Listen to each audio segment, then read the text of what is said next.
True Horror Stories. Prologue. Past. I've always felt like I was playing a part.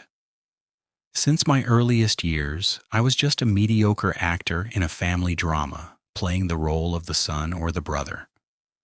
I never felt close to them or cared about their feelings. But I pretended otherwise, because being known as an emotionless monster isn't beneficial for anyone's survival. I remember my grandfather's first heart attack.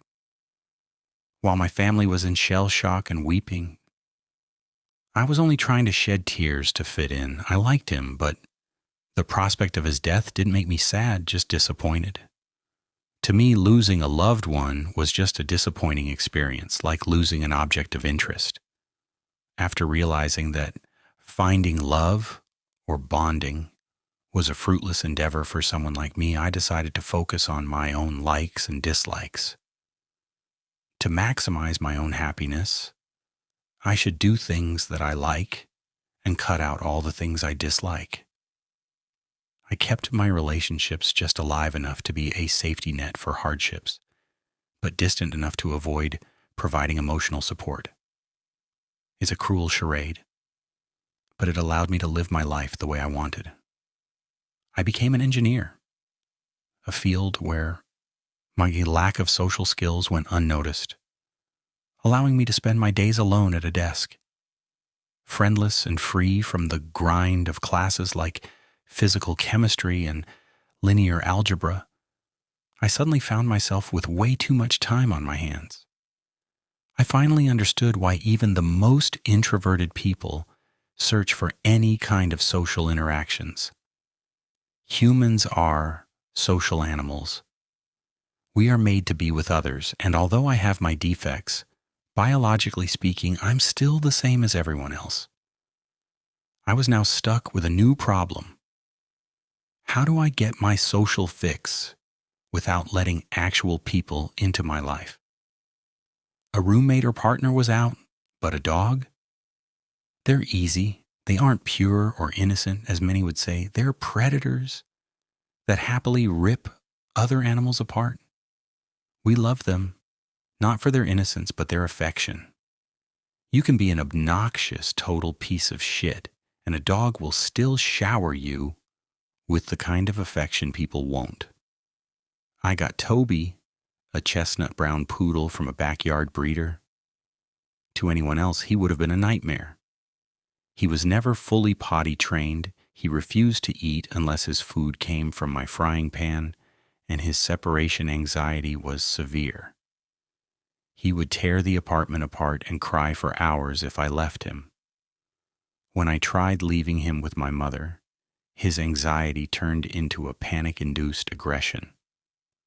The only solution was to leave him one of my old jackets. He would guard it in a corner, vocalizing his sorrow in a pathetic whimper until I returned. Knowing he spent 10 hours a day in that helpless, pathetic state eventually bothered me so deeply that I found a fully remote job just to be with him. It was a strange realization. I wasn't a complete monster after all. Present. The last 7 years with Toby have been the most fulfilling years of my life. Although he doesn't understand my words, I speak to him and try to understand his wants and needs. He truly showed me what love is, which made the news I got last week even more frustrating. Toby's age and unfortunate genetics started to catch up on him. He's already deaf in his left ear and is going blind in his right eye. The old me would have already started the search for his successor, a new dog that would take his place as soon as he's gone, one that's better bred, had a longer lifespan, but my heart doesn't allow that.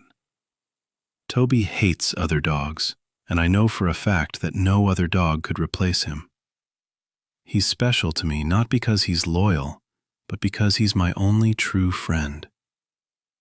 I honestly don't want to think about a life after Toby. Instead, I want to enjoy my life with him right now even more. I decided to plan an extended holiday for him and myself. My parents bought a beach home right at the coast, which they never use, because my far East Asian mother got a bad vibe from this place. When I visited them, I let Toby into the garden and let him stalk their rabbits. In the meantime, I had a short talk with my mother about this house. She told me, "There are some really bad things happening out that way, honey. When your dad and I stayed there, a whale washed up right in the middle of the day. It was awful.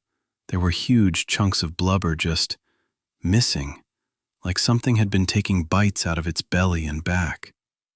We tried calling the police and the fire department, but they all gave us the runaround and said this part of the beach wasn't their job to deal with it.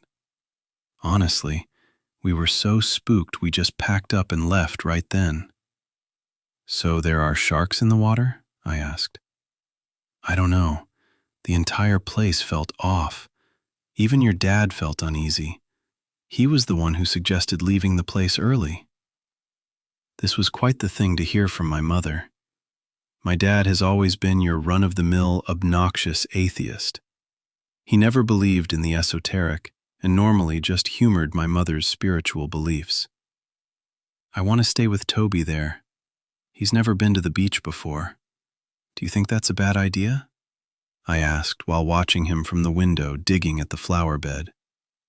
She paused for a moment and told me in an unsure tone, "I think it should be fine as long as you stay away from the water and always keep him on a leash." After saying this, she finally saw Toby committing his little crime, ran outside, and gave Toby the scolding of his life. "Toby, you moron. Don't wear my garden as your beard. I'll give you the worst bath of your life." Him being half deaf, he probably didn't realize that this was a scolding and thought that she was interested in playing. He then proceeded to run a few laps around the yard, after which I had to catch him and give him a bath.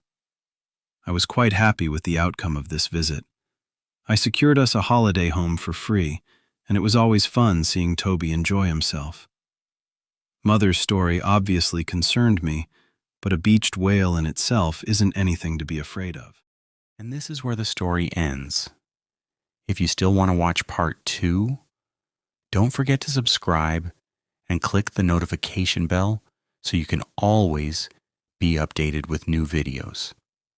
Thanks for watching.